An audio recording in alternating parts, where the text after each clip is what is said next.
Hi and welcome to this tutorial where I'm going to show you how you can create your own custom props for RedM.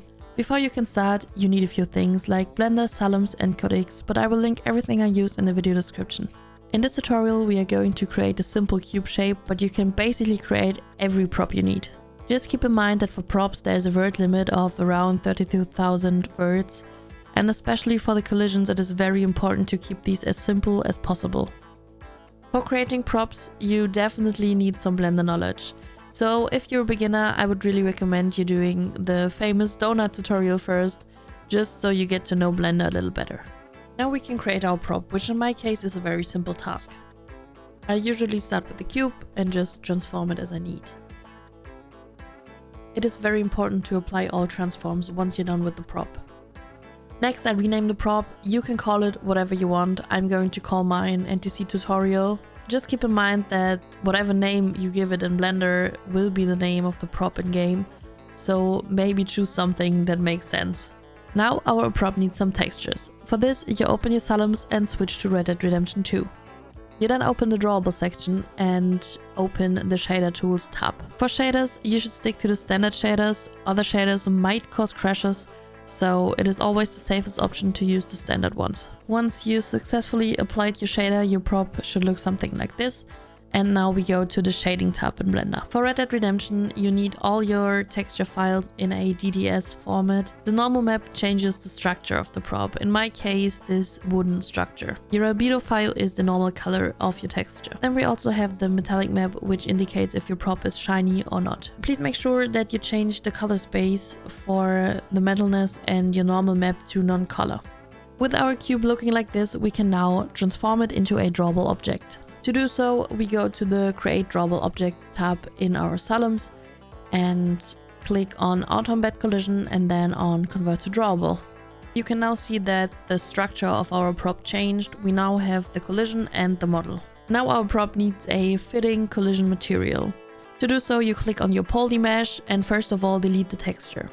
Then you go to the Collisions tab in Salums and click on Create Collision Material. Here you can choose something that fits your prop. In my case, it's just like a wood collision.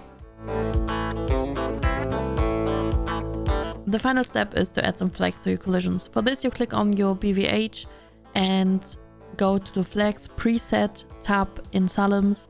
Click on the general default flag preset and click on Apply Flags Preset. Depending on the prop you create, you can play around with these collision flags, but for a normal prop, the flags preset is all you need.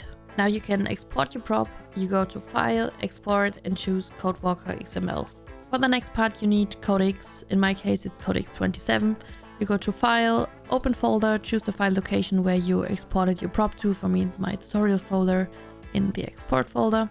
And then you see your tutorial YDR file. Now you go to your edit mode and right click, create a new YTD file. The YTD file is your texture file. You give it a name, for example, tutorial text. Click on OK. And then you double click on it. And now you can add your textures. Press this button and choose all the textures which you use in the process. Click on open and now you can see all your files here. For your albedo files, you need to go to the details tab and switch it to the sRGB type. And then you can save it. The next thing we need is a YType file. For this, you also right click, press new and YType file. Give it a name. In my case, it's going to be tutorial. And we save it. And then you open your YType file.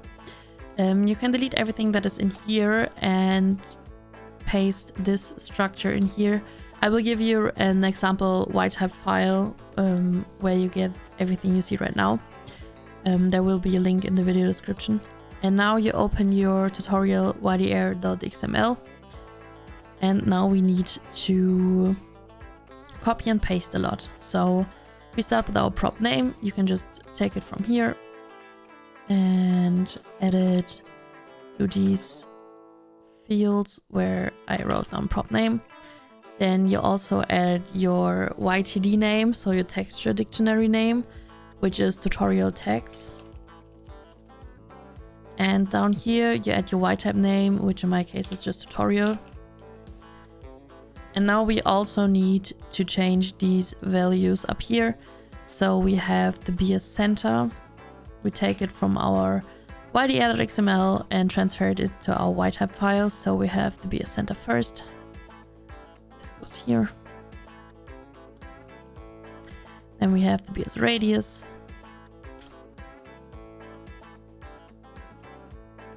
Then we have the BB min and BB max.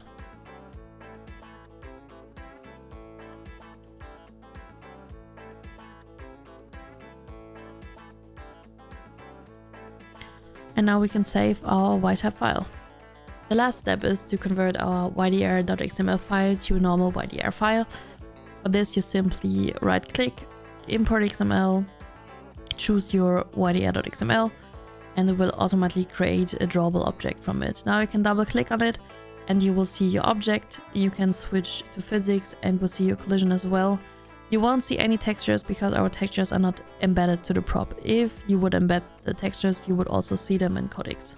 Once you added all your files to your server and restarted it, you can now open your spooner, enter the name of your prop, in my case NTC tutorial, and spawn it, and there it is. You can even see it has a collision. I can even jump on it.